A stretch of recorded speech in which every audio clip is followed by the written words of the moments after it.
Assalamu alaikum students, hope you all are fine. It's me Miss Saliha Sagheer, your maths teacher.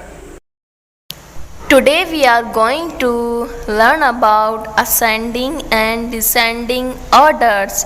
Let's start students. This is Aisha. She has to climb 10 steps which are in number 1 to 10. Let's get started. Aisha start from step number 1.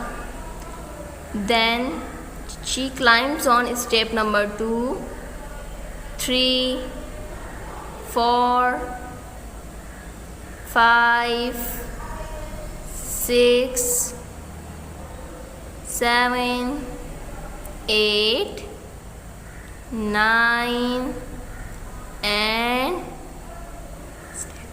step number 10.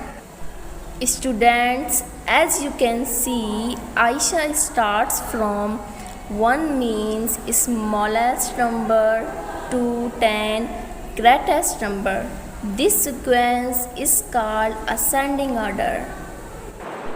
Now, as you can see, Aisha is standing on step number 10, that is greatest number, and she comes down toward number 9 to 1. She comes down to number 8, 7, 6, 5, 4, 3, 2 and 1. Dear students, this sequence in which Aisha comes down from greatest to smallest number is called descending order. This is your home task, students, your maths book page number 53. You do it at home. Dear students, I hope you understand this topic. I will see you in next video. Allah Hafiz students.